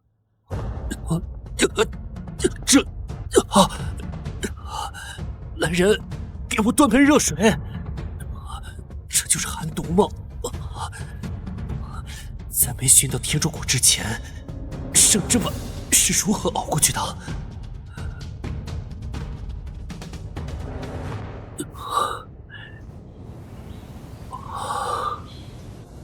原来寒毒竟比刀剑之伤难熬上100倍。我是不是该去跟盛之婉道个歉？公主，库房的人太过分了，竟把您花钱买的银丝炭都送到了未央院，只能给我们黑炭，那多熏人呢！凭什么？公主，您还笑？您不生气吗？的确该生气，要不本宫去文熙院质问一番？倒也不必，但您真的以后都不管家了吗？那岂不是咱们去宫中拿银丝炭都拿不着了呀？银丝炭没了再买就是，反正咱们也不缺这个银子。管家我是一定不会再管了，都要和离了，还管这么多做什么？公主，您真的打算和世子爷和离吗？当然，要不然我为何交出管家权？之所以清点嫁妆，也是为了和离的时候方便带走。滚出去，或者你想被人丢出去？来人！无事。听兰，你先出去等着。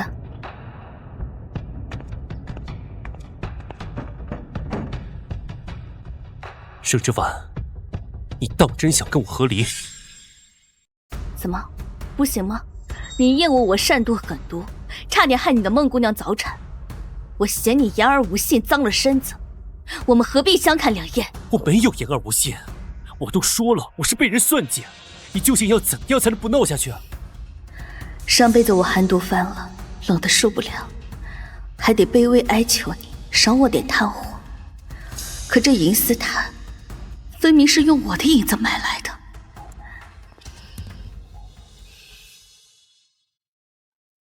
我知你畏寒，取了些银丝炭来，让你夜里好受些。之婉，我们和好吧，就跟从前一样。不必了，你所谓的和好和以前，其实是用我的处处妥协换来的。你以前看不见，我也不在乎，但如今我在乎了。之婉，你听我说。世子，请你回你的未央院，那里才有需要你一心一意陪着的女人。你，我全当你说的气话，等你冷静些，我再来。哼。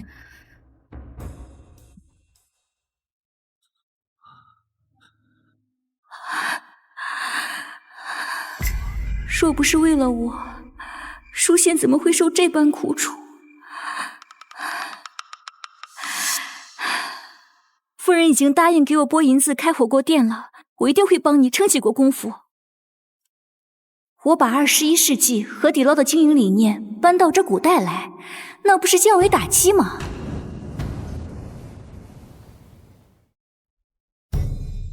火锅店，他还让人给一个叫张大虎的百夫长送信。是他。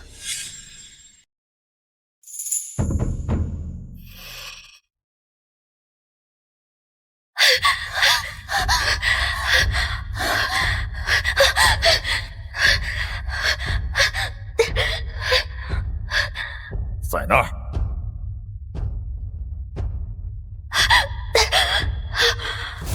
要怪，就怪你挡了我恩人的路。安然，欧阳，是你？上！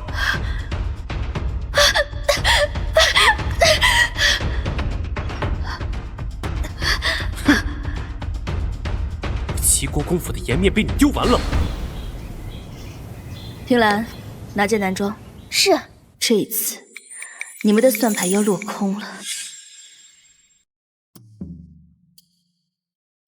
客人这次可是要品茶。我要见商行玉。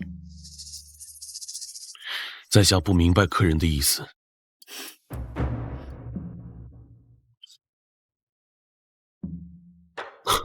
主子。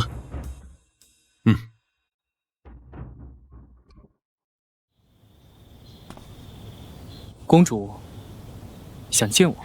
商二公子，我们做个交易如何？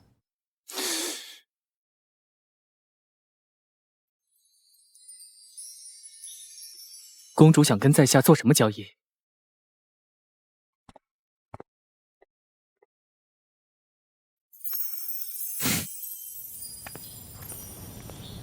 护送她回国公府，别让她发现。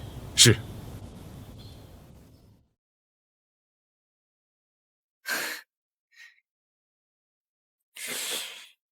公主，刚才夫人院子传来消息，昨晚夫人睡梦中有神仙入梦，想让公主今日去城外朝阳寺帮忙还愿，咱去吗？什么梦中神父？夫人明知公主未寒，还让您出城，肯定没安好心。你以为他真的只是让我去还愿吗？不过是为了让我低头服软，顺便不用还那2万多两银子。只不过这其中怕是还有孟央的手笔，他想借此外出毁了我的名声。既如此，我就陪他好好玩玩。夫人呢？夫人去朝阳寺了。朝阳寺附近有山匪出没，她怎么会去啊？这出去多久了？约莫小半个时辰。这会儿应当还没出城。世子可是有事情找世子夫人，小的这就让人去追，应该还能追得上。借这个机会让他长个教训，待他绝望之时，我再出现将他救下，让他明白能依靠的人只有我。无事，你且去忙吧。总是喝花酒，也没什么意思。今日我们玩些有趣的。什么有趣的？朝阳寺的事，各位也有所耳闻吧？有没有人敢跟我去一趟？这胖、怂，谁怕了？去就去，驾！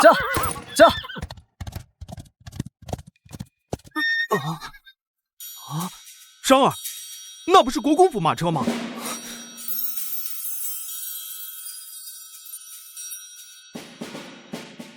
那是不是庆宁公主？哇，想不到庆宁公主这般绝色，齐世子还能被人勾了去，也不知那孟娇娘得是何等姿色。商二公子、叶大公子、裴公子，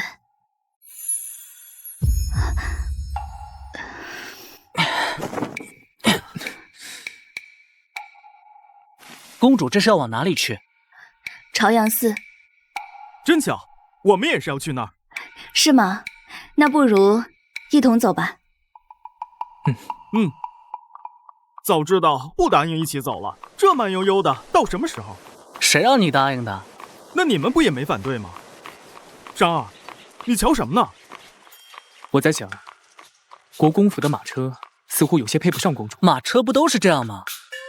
若我是公主的夫君，定要亲自打造一辆适合她的马车啊，让她金尊玉贵的躺在上头。你可闭嘴吧！什么混话都敢乱说。怕什么？反正听到的只有你们。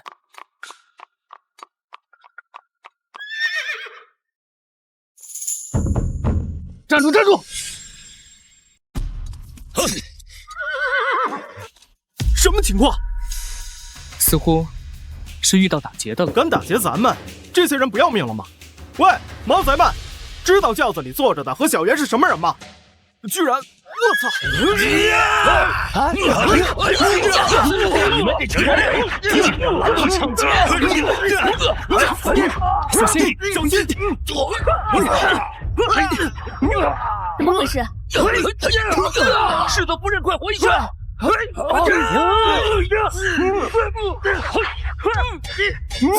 手！上辈子张大堂就是为我而死，这辈子我不会再让任何人重蹈覆辙。你们的目的不就是我吗？只要你放过其他人，我同你们走；否则就是死，我也不会落在你们手里。世子夫人，各位大哥行行好，放了我们，我们绝不会把这里的事说出去。孬种，商儿平时最讲义气，怎么会说这样的话？看来他还有后手。娘的，我说美人儿，都这样了，还用自己威胁我？放过这帮孙子！不只是他们，还有我的随从。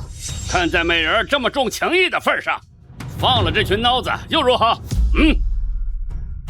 走。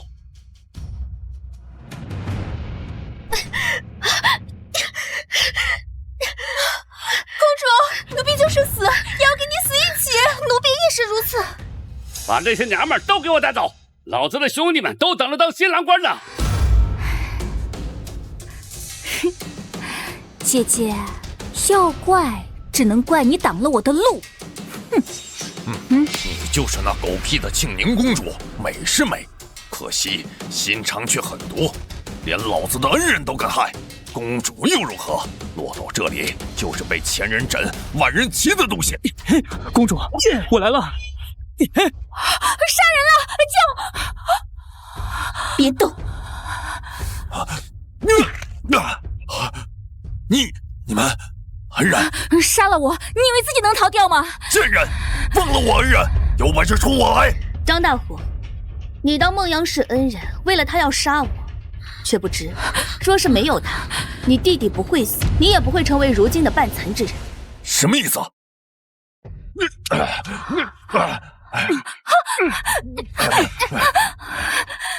你给老子说清楚，这话是什么意思？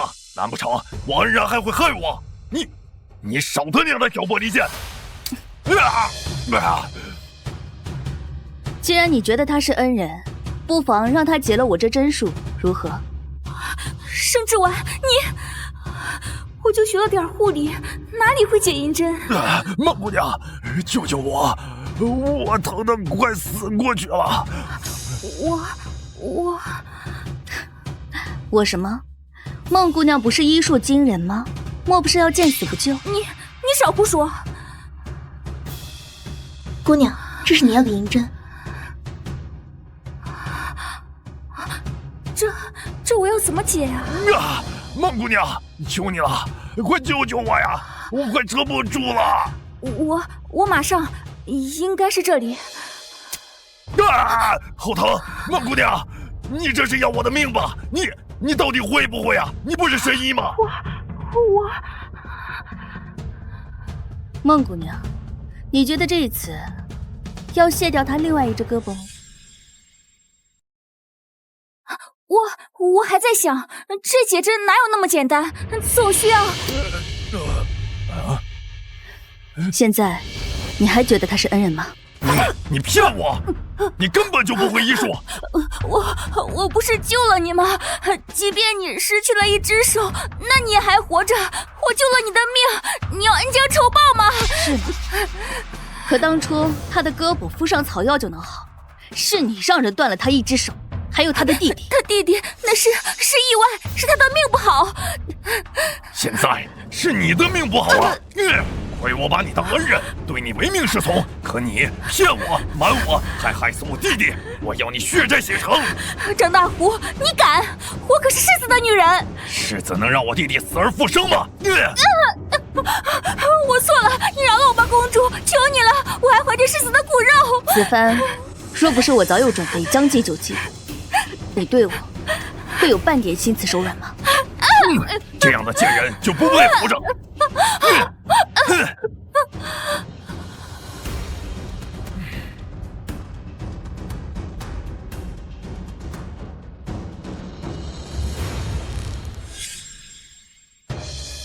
吃完，别碰，我来救你了。世子来的还真是快，我以为你是想等我凉透了再来呢。你怎会安然无恙？那这上面的人，泱泱，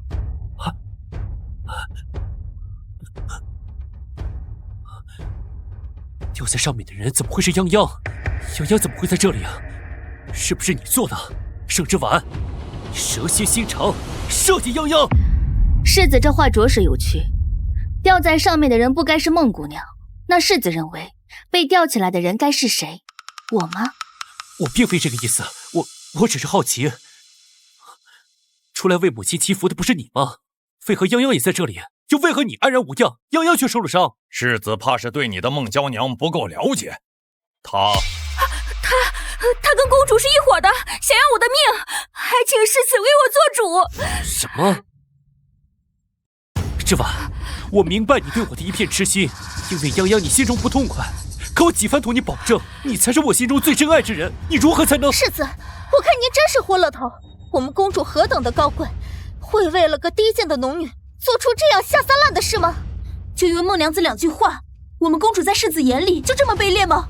世子如此，实在是太伤公主的心了。之婉，世子，我的肚子好疼。泱泱，我这就带你回去，你会没事的。公主如何待我不要紧，可我的孩子好疼，世子，我好疼啊！千不该万不该动泱泱的孩子。来人，把世子夫人押回府。只要你不想，谁都带不走你。生二公子，她是我的夫人。谁家夫君会同你一样，抱着小妾把正妻当犯人押解回去？既如此，齐世子不妨放手。你什么意思啊？公主自有我照料，齐世子请便。世子还想跟我争上一争，你是有时间，可你怀里的美人怕是撑不住。之婉，跟我回去啊！世子请回吧，马车太拥挤，我怕闷得慌。好，非要跟我怄气，随你，你别后悔。将这些山匪都给我带回去，要细细的盘问。公主这是舍不得了。商二公子，这眼力还需多练练。可我舍不得了。什么？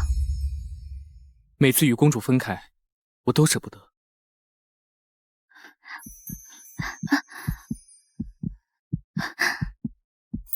其实方才我并没有开玩笑，齐世子松开的手，我会握得比他更紧。孩子，我的孩子还好吗？孩子保住了，泱泱，别怕。你那日怎会出现在朝阳寺附近？发生了什么？是公主，她想害我们的孩子。世子，我好害怕。这个毒妇，我们国公府的血脉都不放过。他人呢？他回来我势必……世子夫人回来了。泱泱莫怕，我在，凡事有我。我国公府绝不能容忍这等妒妇。他在哪儿？就在国公府门口。哼，走，我倒要看看他究竟想干什么。母亲，她到底是公主，切莫为了贱妾得罪她。世子，快去拦着些母亲，莫要因我闹了不愉快。泱泱，你就是太懂事了。盛之婉，你是公主，是正妻，是知道了我在设计你，可那又怎样？世子不还是向着我？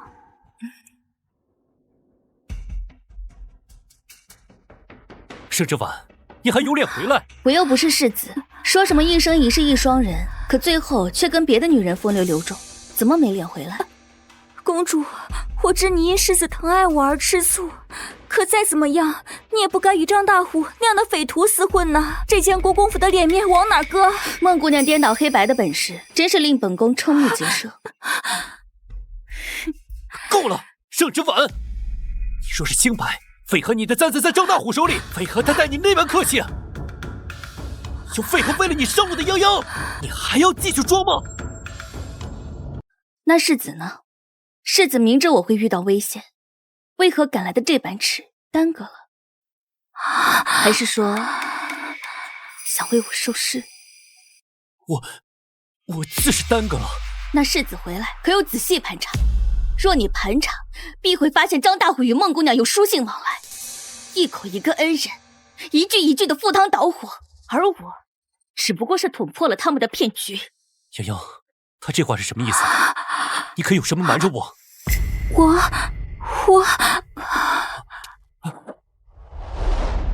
幼云，也就你齐书宪这么蠢，会上当。前朝有位赐了诰命的董夫人，也曾被山匪掳走过。后来她被救回，为了证明清白，提出自愿受真刑，还将全部嫁妆交给夫家保管，这才获得夫家谅解。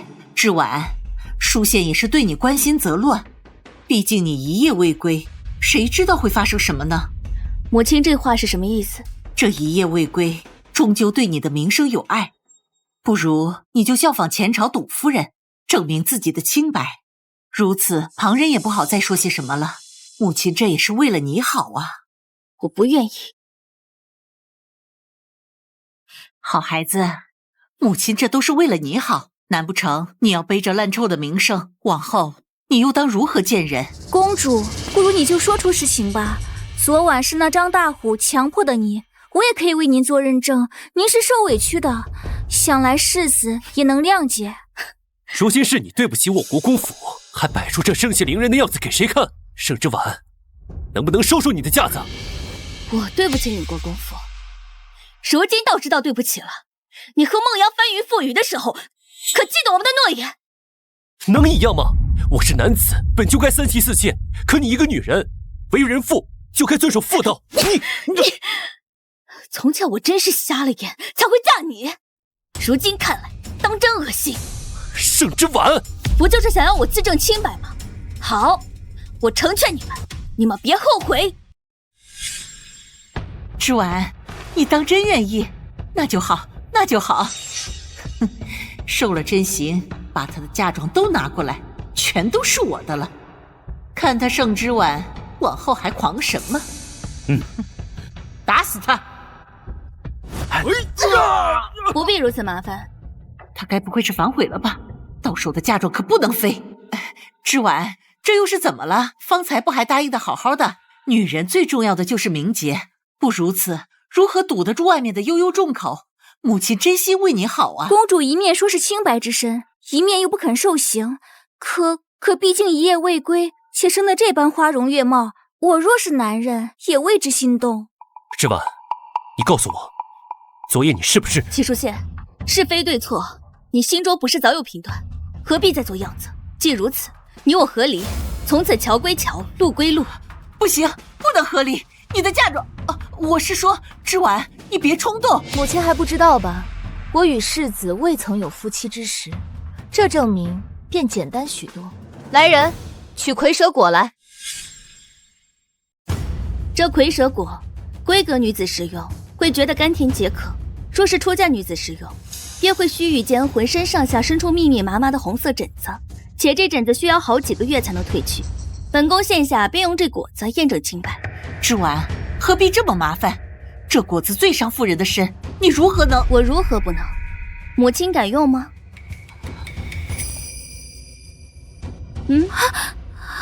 我竟忘了，孟姑娘腹中还怀着世子的骨肉，如此，这蝰蛇果就成了剧毒。你们自然是不敢的。什么？齐世子居然有孩子了？难道是孟娇娘的孩子？这不是让堂堂公主给农民养孩子吗？够了，盛之婉，你说这些无非是争风吃醋。你要是气泱泱有我的骨肉，我给你个孩子不就行了吗？何必闹成这般？也不嫌丢人。齐书宪，你真丢人。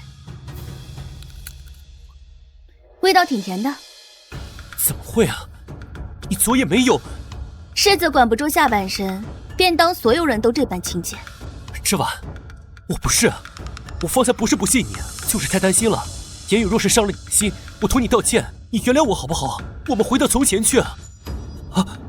你配吗？怎么会这样？你怎么可能还是清白的？有趣，你这个做母亲的，竟还盼着我给你儿子戴绿帽子。之婉，你怎可这样同母亲说话？亏得她方才字字句句为你考虑，快同母亲道歉。为何要我道歉？你的母亲同我有何关系？我们马上就要和离了。盛之婉，你还要胡闹到什么时候？是在耳背吗？我方才就说了，与你和离。台下众人皆是见证。我若不同意，便和离不了。你只能是我的妻。谁说和离不了？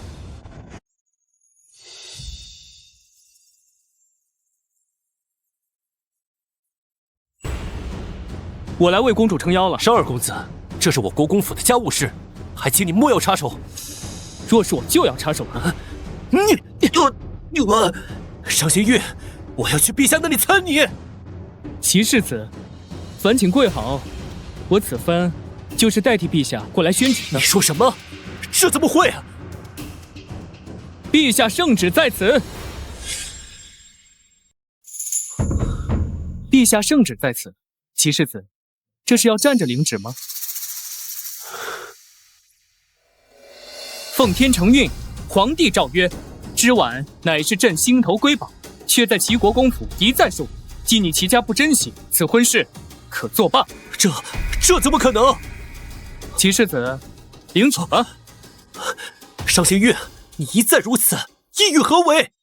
世子不知，商二公子如此维护公主，想来这也非是一朝一夕的情谊了。可公主既然为世子夫人，怎可跟外男拉扯，如此多伤世子的心？盛之婉，你早该为我让路了。从此我就是名正言顺的世子夫人。盛之婉，你以为你离了我，你还能有什么好的夫家吗？只要你现在跟我认错，我就去求陛下收回旨意，我们还和以前一样，好好过日子。谁说没有？多谢世子放手。不可能，你们！之婉，别走！之婉，国公爷回府。国公爷，你这是？这是我与陶娘的孩子，以后就记在你的名下，当做嫡次滋养着。你竟敢让他把孩子生下来？那怎么了？你又不能再生，大呼小叫的，成何体统？国公爷，你不能这样对我！你跟这个贱人生的孩子，竟还要记在我的名下，你有没有考虑过我的感受？身为主母，连个孩子都容不下，度量如此狭隘，你是要传出去，作为笑柄吗？我不管，我绝不容许这孩子进门。那我就把你扫地出门。国公爷，你这是……没错，再敢阻拦，我就休了你。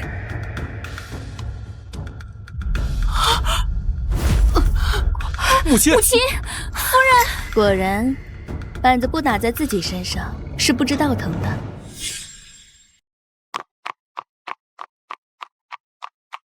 商二公子无需这般注视本宫。我昨夜以及刚刚的话都绝非笑谈，字字句句肺腑之言。商二公子，你这莫不是我求你帮了个忙，便从此赖上我了吧？那日，即便你不找我，我也会主动送上门去，护你周全的。商二公子，我与齐世子和离，名声事。我不在意，我从来不在意这些。商二公子看不出来，我对你只是利用吗？我愿意被公主利用，哪怕一辈子。小贱人，这个狐媚的贱人！大夫刚刚瞧过了，夫人这病需要细细养着，只是这药怎么了？去抓不就好了？府里只有200两纹银了。什么？我齐国公府万贯家财，怎么只剩下200两纹银了？钱呢？钱都去哪里了？怎么回事？盛之婉呢？再不济，他那里不是很有钱吗？母亲病了，做儿媳的理应孝顺。他人呢？他跟我和离了。你说什么？他可是公主啊，家财万贯不说，就凭太后和皇上对她的宠爱，也够你少奋斗30年。你就这么让她走了？这府里大大小小的事情，往后交给谁？国公，此事不能怪世子，是公主自己要离开的。她的心早就不在府里了。至于打底国公府，我也可以的。你一个农家女，还能跟公主比较上了？也不照照镜子！老不死的家伙，竟敢如此羞辱我！我们走着瞧。且先不提盛之婉的事，即使没了她的嫁妆，我堂堂国公府怎么会只剩下200两银子？其他的钱都去哪儿了？回禀父亲，为了贴补家用，不让盛之婉以嫁妆之事拿捏我们，泱泱和母亲商议，拿钱在城中开了几家火锅店。就她，一个出身低下的农女，也会做生意？我世子，您为奴家说句话啊！父亲，泱泱也是一片好心。好心？他要是好心，就不该爬到你床上，坏了你和公主的婚姻。让他进齐国公府的门，就是我齐家塌天大祸。要不是他哄着你母亲开那个什么火锅店，府里会只剩下不到200两纹银。府中拮据只是一时的，等火锅店正式营业，相信不久就会有所回报了。那你说你母亲的病现在要怎么办？先用200两纹银，其他的我会想办法。想办法？我和陶娘的孩子可等不起。既如此，就当是你母亲的命不好，等死就是。你好狠心！哼，恶狠心，当属你第一。当初你让芝婉收孟央的孩子做嫡长子时，说的大义凛然，我还真当你是个宽容的主母。怎么让你把陶娘的孩子记在名下，你就不愿？父亲，你如何能这样对母亲？没想到你竟是这样无情无义之人。那200两我会先拿去抓药，至于你的私生子和外室，随你怎么做。哎呀，苏公公，你怎么来了？哎呀，这内是阿杂，咱们去外头坐着聊。不必了，咱家是来宣旨的，齐国公、齐世子接旨吧。奉天承运，皇帝诏曰：齐国公任户部官职，私自动用国库，掳夺爵位，贬为庶民，没收家产。其子齐书宪在军营中错信农女孟央，使众多无辜将士惨死。朕念其有功，将其为百夫长，钦此。动用国库？你疯了吗？钱呢？莫不是用来养陶氏那个贱坯子了啊？都怪你这恶妇！若不是之前把钱管得死死的，我何必动国库养着陶氏？百夫长，我努力了这么久，竟变成了百夫长。齐百夫长，接旨吧。谢圣上隆恩。世子，你还好吗？走开！都是你！自从你出现，就没一件好事。外头还传你是什么天命之女，我呸！那画本子是你自己想传出去的吗？我没有。书宪，我肚子好疼，孩子，救救我们的孩子！在骗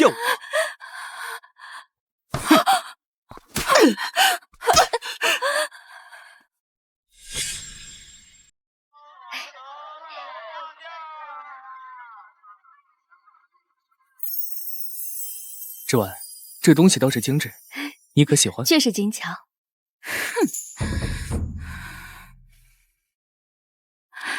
盛之婉，是不是你让人写的画本子？上策将我捧到天上，下策却让我坠入地狱。原先请我去当女先生的女子书院都不要我了，害我只能在这儿干这种脏活累活。有道是人在做，天在看。你有今天，都是你自己自找的，与我何干？现在京城最火的河底捞火锅店，那是我的，你把火锅店还给我。说到火锅店，我还真要感谢你，给我做了奖励。父皇超募了齐国公府后，把火锅店送给了我。没想到这个火锅店竟然火遍了整个京城，赚取的银钱现在都快堆满了我的府库。你闹够了没有？是你自己不知廉耻，刚愎自用，害了那么多人，还不承认？自作孽不可活。这般，如今我已知道，当初我在军营收到的锦囊妙计都是你送来的。还有那些急症的药方，亦是你给军医的。这般，我知道错了，我一定会改的。咱们回到从前那般，好不好？抱歉啊，齐将军，不是，现在是齐百夫长啊。伤行月，我和芝婉说话，关你什么事？当然关我的事，毕竟芝婉现在是我的未婚妻。怎么可能？我们和离才1年而已啊！当初我们尚未和离，你都带了孟央回来，如今我们和离1年了，我再有未婚夫有何不可能？难道我要为了你一个烂心烂肺的男人守一辈子寡不成？我们走。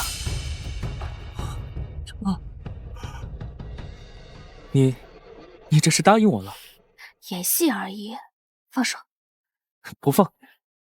我说过的，只要你给我一次牵你手的机会，我就不可能放开。无赖。无赖就无赖吧，只要能找到夫人，当无赖也行。